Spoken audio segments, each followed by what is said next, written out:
Terima kasih kepada Datuk Yang di-Pertua. Soalan saya, soalan ke-8. Silakan, Mak Menteri. Bismillahirrahmanirrahim. Assalamualaikum warahmatullahi wabarakatuh dan salam sejahtera. Terima kasih Datuk Yang di-Pertua dan terima kasih kepada Yang Berhormat Senator yang menanyakan soalan.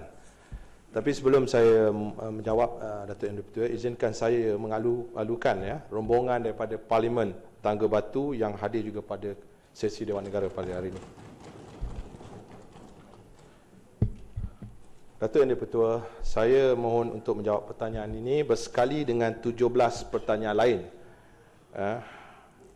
iaitu daripada Yang Berhormat Senator Datuk Hajah Dayang Madinah binti Tun Abang Haji Openg, Yang Berhormat Senator Datuk Bun Sum anak lelaki Inong, Yang Berhormat Senator Datin Rahimah binti Haji Muhammad bertarikh 13 April, Yang Berhormat Senator Datuk Jaspal Singh, Yang Berhormat Senator Datin Rahimah binti Haji Muhammad, Yang Berhormat Senator Datuk Sri Nala bertarikh 15 April, Yang Berhormat Senator Datuk Muhammad Olian bin Abdullah, Yang Berhormat Senator Puan Noliza binti Ibrahim, Yang Berhormat Senator Datuk Jaspal Singh, Yang Berhormat Senator Datuk Jamilah Sulaiman, Yang Berhormat Senator Datuk Chin Shuping yang bertarikh 16 April, Yang Berhormat Senator Datuk Yu Wei Hao, Yang Berhormat Senator Datuk Hajah Nuriah binti Mahat bertarikh 21 April, Yang Berhormat Senator Datuk Jaspal Singh bertarikh 23 April, Yang Berhormat Senator Puan Hajah Zaitun binti Haji Ma'amin bertarikh 27 April, Yang Berhormat Senator Datuk S. Vigneswaran anak lelaki M. Sanasani dan Yang Berhormat Senator Datin Rahimah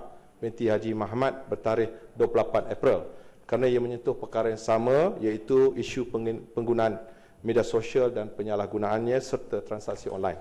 Baiklah, teruskan, Mak Menteri. Terima kasih, Datuk Yang di-Pertua. Untuk makluman ahli Dewan Yang Mulia ini, perkembangan teknologi maklumat yang semakin pesat memberi ruang kepada pembangunan penggunaan internet, dan di sini ingin saya berkongsi bahawa di mana peningkatan daripada 20% pada tahun 2008 kepada 70% pada tahun 2015. Dan pengguna internet di Malaysia setakat ini ialah seramai 20.1 juta orang. Dan akses yang mudah kepada internet menjadikan media sosial sebagai salah satu medium yang diguna untuk meluahkan pendapat dan pandangan tanpa sekatan, di mana terdapat sejumlah 16.8 juta pengguna aktif akaun media sosial di Malaysia. Dan secara purata, untuk makluman ahli-ahli yang berhormat, pengguna di Malaysia mengakses internet sama ada melalui PC ataupun tab ialah 5 jam 4 minit sehari, dan untuk akses kepada media sosial sahaja 3 jam 27 minit sehari. Dan jika kita bandingkan dengan purata dunia, hanya 2.4 jam sehari. Jadi kita lihat memang peningkatan tinggi untuk di Malaysia. Meskipun Malaysia mengiktiraf kebebasan bersuara seperti yang termaktub dalam artikel 10(1)A Perlembagaan Persekutuan, namun hak kebebasan bersuara ini boleh dibataskan oleh perundangan jenayah ataupun sivil yang berkaitan dengan keselamatan, kerahsiaan dan juga harta intelek. Untuk makluman ahli yang berhormat, antara sebab utama penyalahgunaan media sosial ialah terdapat segelintir kumpulan yang cuba mensensasikan isu untuk kepentingan diri. Dan dalam hal ini, pihak kementerian menggunakan pendekatan yang bersepadu, holistik dan mampan dalam menguruskan penggunaan internet dan kesan penyalahgunaannya terhadap negara.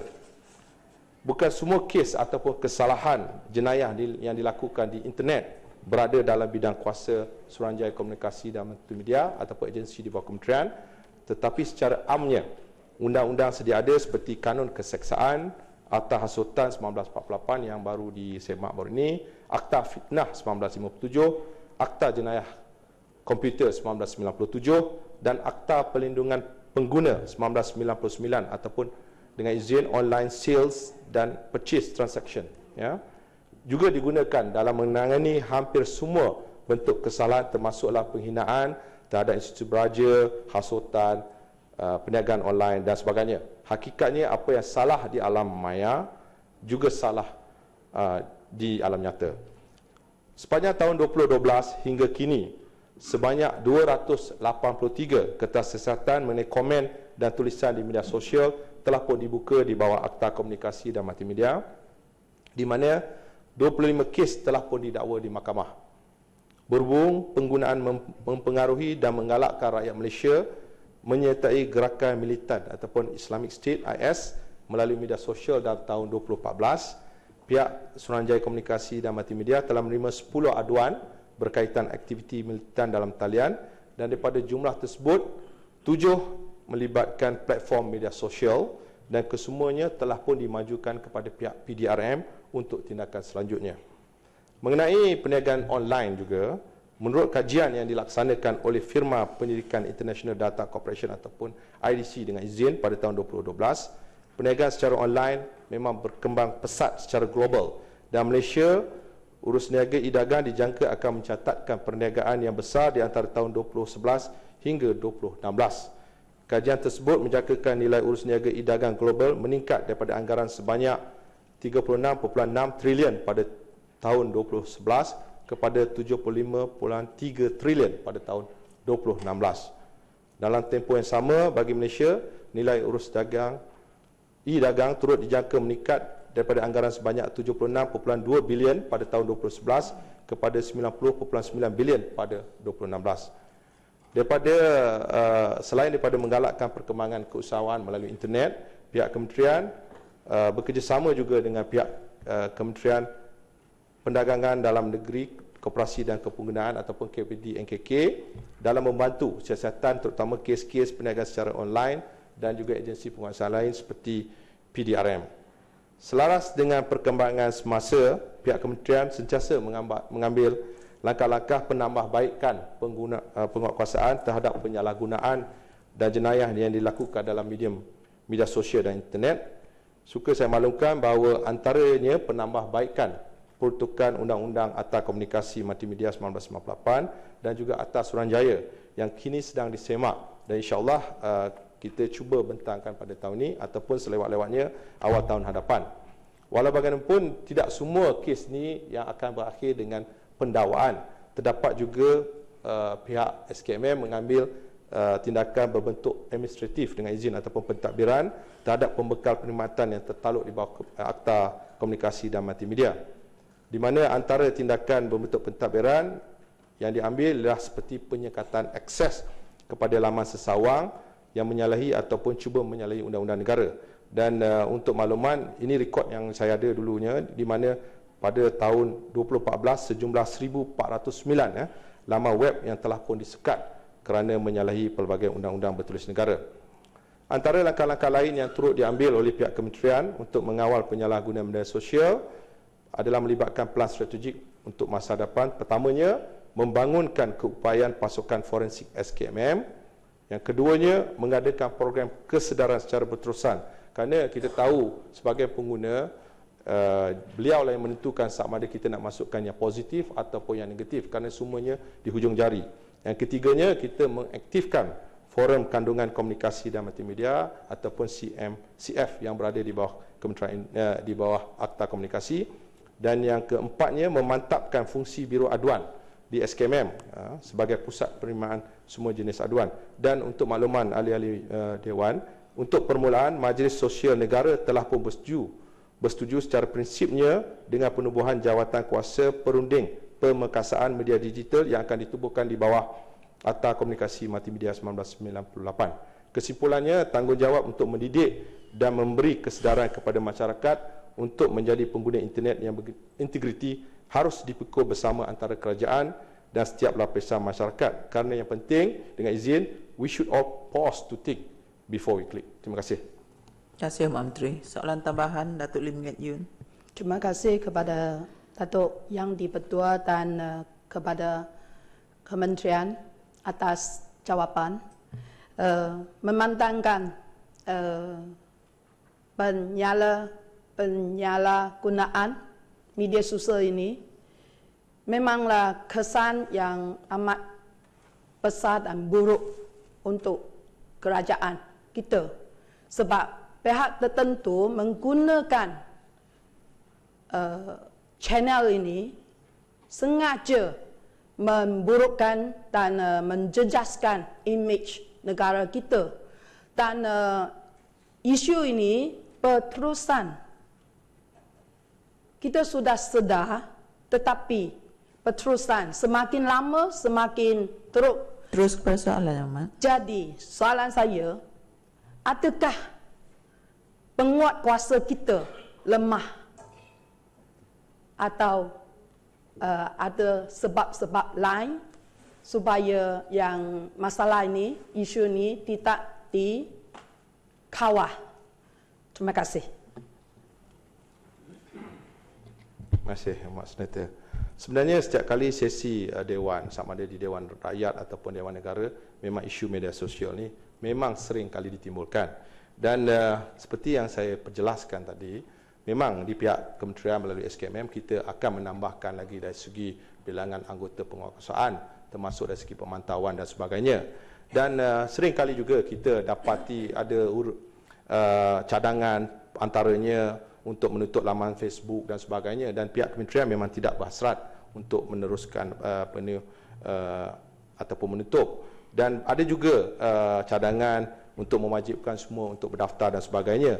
Untuk makluman ahli-ahli Dewan Yang Mulia ini, sebenarnya pendekatan yang sama telah pun diadakan di Republic of Korea, tapi tiada jaminan bahawa pendaftaran akan mengurangkan insiden penyalahgunaan. Tapi apa yang saya ingin minta di sini ialah bahawa kita sebagai pengguna yang bijak, kita seharusnya pastikan bahawa apa yang kita ingin luahkan dan sebagainya haruslah benda yang baik. Bukan kerana tanggungjawab ini bukan hanya tanggungjawab kepada pihak kerajaan sahaja, tapi kepada tanggungjawab semua masyarakat. Di sini kita akan sentiasa pertamanya educate dengan izin, engage bagaimana untuk menerangkan kepada remaja di luar sana. Kita akan berhubung juga dengan pihak-pihak agama dari segi, kerana kesalahan terdapat juga dari segi mencerca dan sebagainya. Dan yang paling penting, kita sebagai ibu bapa, kita juga harus memainkan peranan untuk memastikan bahawa anak-anak kita apabila seringkali mereka berada di dalam bilik, kita tidak pasti apakah akses yang mereka layari. Jadi ini antara peranan yang boleh kita mainkan, kerana kita tidak harus menyerahkan secara keseluruhannya kepada pihak kerajaan sahaja. Terima kasih. Silakan soalan tambahan seterusnya, Tan Sri. Terima kasih Tan Sri Yang Dipertua. Soalan tambahan saya, ada 25 kes telah dibawa ke mahkamah. Apakah keputusan mahkamah sama ada mereka ini didenda wang ataupun dipenjarakan? Dan adakah kementerian bercadang untuk mengikut cara Singapura mengenai isu-isu penghinaan ataupun fitnah cyber? Di Singapura baru-baru ini, semasa sebelum mendiang bekas Perdana Menteri meninggal dunia, ada yang mengatakan telah meninggal dunia, tetapi dalam tempoh beberapa hari sahaja aduan telah dibuat kepada polis dan tindakan telah pun diambil. Dan kita lihat di Singapura, kes-kes cyber fitnah ini amat berkurangan. Kerana itu soalan saya yang kedua tadi, adakah kita ingin mengikut cara Singapura mengatasi kes fitnah cyber ini? Terima kasih, Mak. Silakan Pak Menteri. Ya. Terima kasih Yang Berhormat Senator Tan Sri. Sebenarnya di Malaysia ni kita, seperti yang saya perjelaskan tadi, kerjasama berterusan antara pihak kementerian dan juga agensi-agensi penguatkuasaan yang lain akan diteruskan. Dan kalau kita lihat baru-baru ini di Dewan Rakyat juga kita telah membincang dan meluluskan dua undang-undang, iaitu pertamanya Rang Undang-Undang Pencegahan Keganasan ataupun POTA 2015, dan yang keduanya pindahan pada akta hasutan. Jadi kita lihat kedua-dua akta ini juga akan bergerak berselari dengan cadangan yang saya telah majukan tadi, bahawa akta komunikasi dan multimedia akan juga disemak dan dikaji, dan insya-Allah kita akan melihat segala pertukaran yang ada bagi memastikan ianya dipindah selaras dengan akta-akta yang sedia ada. Dan untuk yang pentingnya sebenarnya kita di pihak kementerian ni sering kali meneruskan program-program kesedaran, kerana seperti yang saya maklumkan tadi, kita tidak boleh menahan mana-mana pihak yang ingin memasuk, upload dan sebagainya. Tapi kerjasama berterusan, program kesedaran akan sentiasa diteruskan dengan harapan sekurang-kurangnya dengan program-program tersebut dapat mengurangkanlah dari segi kes-kes ataupun penyalahgunaan media sosial. Terima kasih. Terima kasih Pak Menteri.